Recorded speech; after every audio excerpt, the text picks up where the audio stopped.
Computer सीखने and computer expert बनने के लिए हमारे चैनल एस एक्सपर्ट सर्विस को सब्सक्राइब कर लें। तो भाई आज की इस वीडियो में हम कुछ इंटरेस्टिंग नया करने वाले हैं एंड सिंपली हम ये इस वीडियो में देखने वाले हैं कि हम नेम रेंजेस को किस तरह यूज़ कर सकते हैं, किस तरह क्रिएट, किस तरह डिलीट और इसके साथ ही किस तरह फार्मूलाज में यूज़ कर सकते हैं और किस तरह अपने काम को काफ़ी ज़्यादा फास्ट अंदाज में कर सकती हैं। तो चलिए सीखने के लिए तैयार हो जाइए क्योंकि हमारे साथ जुड़े रहने से आप बनने वाले हैं computer expert. So let's start the video. तो सिंपली हमने कंप्यूटर स्क्रीन पर आ चुके हैं एंड यहाँ पर हम इन 5 चीज़ों के बारे में आज हम डिटेल में बात करने वाले हैं। तो सबसे पहले बात करते हैं नेम रेंज होती क्या है।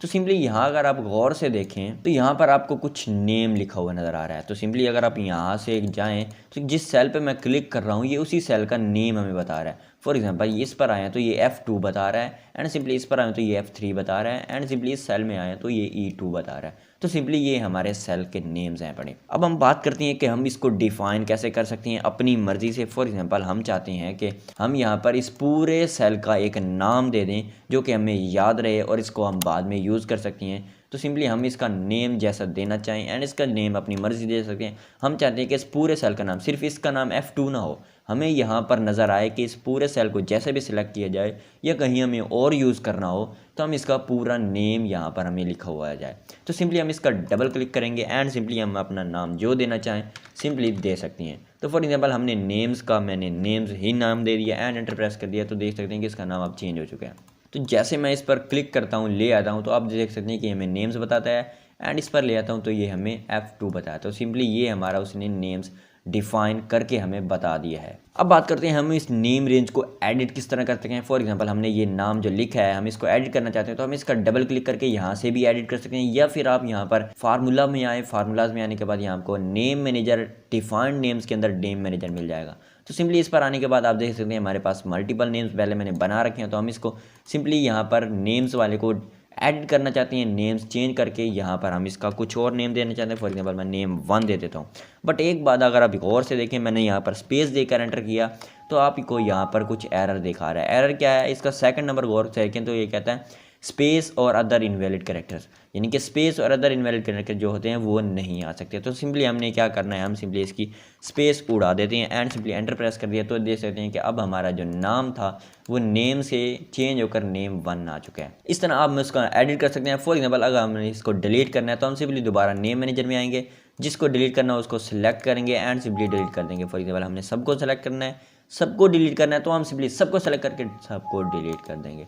तो इस तरह से आप इसका यूज़ कर सकते हैं। अब हम बात करते हैं कि हम ये छोटे छोटे काम कर करके थक गए हैं, हम चाहते हैं कि ये सारे एक ही बार आ जाए। हमारे पास 100,000 टाइम डाटा है पड़ा, हम चाहते हैं कि ये सब का नाम बेसिकली ऐसे ही नेम रेंज में ऐड हो जाए। हम इसको जहाँ यूज़ करना चाहें फार्मूलाज में यूज़ कर सकते हैं। आप ठंड रखिए, सुकून रखिए, हमने आगे फार्मूलाज में इसका बहुत ज़्यादा फ़ायदा होने वाला है हमें। तो सिंपली आप यहाँ पर आएंगे नेम मैनेजर में, आपको नेम मैनेजर में आने के बाद यहाँ पर डिफाइन नेम्स आपको मिल जाएंगे फार्मूला बार में। फार्मूले वाले ग्रुप में यहाँ सिंपली ओके क्लिक करेंगे तो आप देख सकते हैं कि यहाँ पर क्रिएट फॉर्म सिलेक्शन के बाद हमें क्लिक किया तो हमारे पास ये ऑप्शन दिखा रहा है।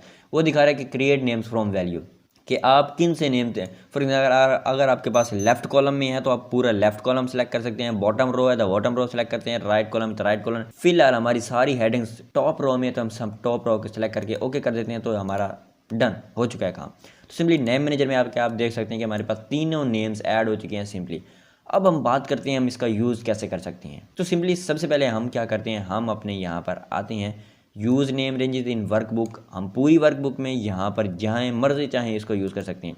फॉर एग्जांपल हम यहाँ पर इनको भी नेम रेंजेस में सिंपली ऐड कर सकते हैं एंड ऐड करने के बाद हम इनका भी यूज़ करने वाले हैं। तो अब हम क्या करते हैं फॉर एग्जांपल हम चाहते हैं कि इस नेम रेंज जो हमारी ये थी इसका पूरे का सम हम वहाँ पर ले जाएँ न, यहाँ पर हमें सम नहीं चाहिए, हम चाहते हैं कि यहाँ पर इसका सम हमारे पास आ जाए। तो कोई बात नहीं, हमने सिंपल इज इक्वल टू लिखना है एंड सम लिखने के बाद फार्मूला ओपन और नेम रेंज का नेम आपको याद होना चाहिए। फॉर एग्जांपल उसका नेम हमारे पास क्या है सैलरी है पड़ा। यहाँ अगर गौर से देखें तो सैलरी है पड़ा, तो आपने कुछ नहीं करना यहाँ पर, बस सिंपली शीट को नहीं सिलेक्ट करना। यहाँ सिंपली हम यहाँ पर आएंगे, यहाँ पर नाम क्या था सैलरी, तो हम सैलरी लिखने के बाद सिंपली एंटर कर देंगे तो वो सैलरी का टोटल जो सम था वो हमें यहाँ दिखा दिया। फॉर एग्जांपल हम सैलरी का नहीं चाहते, हम इस नंबर्स का चाहते हैं तो हम इन दोनों को भी ऐड कर चुके हैं। तो सिंपली हम क्या करेंगे इक्वल टू लिखेंगे, यहाँ पर सम लिखेंगे एंड सिंपली ब्रैकेट ऑन करने के बाद यहाँ पर सिंपली आप जैसे नंबर्स लिखेंगे एंड टैब की प्रेस करेंगे तो आप बता सकते हैं कि ये वाले नंबर्स तो हम बोलेंगे हाँ हाँ भाई ये वाले नंबर। एंटर प्रेस करेंगे तो इस सब का नंबर यही है। अगर हम यहाँ पर सिंपली श्योर करना चाहें तो हम यहाँ पर इसका सम निकालते हैं तो बिल्कुल सही एज इट इज़ हमारे पास दोनों सम इक्वल हैं पड़े। अगर हम यहाँ पर अब मिनिमम निकालना चाहें, फॉर एग्जांपल हम मिनिमम हम ये आते हैं यहाँ से छोटा जो हमारे पास है पड़ा वो सिंपली निकल आए, तो हम क्या करेंगे, हम इज इक्वल टू लिखेंगे मिनिमम MIN लिखेंगे एंड आपका मिनिमम आ जाएगा एंड टैब की प्रेस करेंगे, वो बोलता है बेसिकली नंबर्स। तो हमारे नंबर्स तो यही हैं पड़े, तो हमने सिंपली नंबर्स लिखा एंड एंटर प्रेस कर दिया। तो आप देख सकते हैं कि उसने क्या किया, इन सब नंबर्स में से हमारा मिनिमम जो नंबर था वो सिंपली निकाल के दिखा दिया और मिनिमम नंबर हमारा 10 था। अब हम मैक्सिमाइज नंबर निकालना चाहें तो हमें ये लिखने की, यहाँ पर लिखने की कोई ज़रूरत नहीं है। हम सिंपली इक्वल टू लिखेंगे, यहाँ पर MAX लिखेंगे मैक्स एंड सिंपली हमारे पास जो नंबर थे NUM बेसिकली NUM नंबर थे, तो बेसिकली NUM लिखेंगे, एंटर प्रेस करेंगे तो ये सबसे ग्रेटर नंबर हमारे पास 90 है। ये वाला हमारा इंक्लूड नहीं है, ये वाला हमारा इंक्लूड है। यहाँ पर आप सिंपली देख सकते हैं, अगर हम इसको भी सिलेक्ट करके ले जाएं तो यहाँ पर इसका नाम E12 है पड़ा, तो सिंपली हमें ये वाला डिलीट कर देते हैं। सिंपली ये हमारे पास नंबर्स हैं पड़े। अगर हम चाहें इन सब की एवरेज निकालना और एवरेज यहाँ पर हो, ये आप कहीं भी किसी भी शीट में निकाल सकते हैं। फॉर एग्जांपल हम इस शीट में यहाँ पर उसका एवरेज निकालना चाहते हैं, इक्वल टू AVER एवरेज लिखेंगे एंड सिंपली उसके नेम क्या था, तो ये हमारा नेम्स नंबर्स के नाम से सेव था, नंबर्स लिखेंगे एंड एंटर प्रेस करेंगे तो ये 50 उसका एवरेज है। अब हम यही एवरेज यहाँ पर निकाल के दिखाना चाहें तो सिंपली इक्वल टू एवरेज, उसके बाद हमने टैब की प्रेस की एंड हमने नेम रेंज का नाम किया था तो वो था नंबर्स, तो नंबर्स लिखा एंड एंटर प्रेस कर दिया टैब के बाद। तो सिंपली आप देख सकते हैं यहाँ भी 50 एंड यहाँ भी 50। तो इसको पूरी वर्कबुक में आप कहीं भी यूज़ कर सकते हैं, जस्ट आपको उसका नेम रेंज का नेम याद होना चाहिए। याद ना हो तो आप नेम मैनेजर में आकर सिंपली नेम सारे मिल जाएंगे, सिंपली आप यहाँ से देख भी सकते हैं।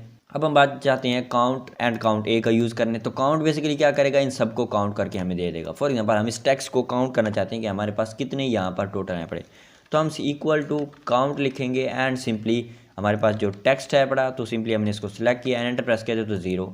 तो बिल्कुल सही है, क्योंकि काउंट जो हमारे पास होता है वो सिर्फ नंबर्स को काउंट करने के लिए होता है। अगर हम यहाँ पर इसको चेंज करके हम यहाँ पर इसको कर दें नंबर्स एंड टैब की प्रेस करके ओके कर दें, तो ये बेसिकली इनको काउंट करके हमें दिखा रहा है, बट ये इनको काउंट करके नहीं दिखा रहा। उसके लिए हम यूज़ कर सकते हैं इज इक्वल टू काउंट ए का फंक्शन।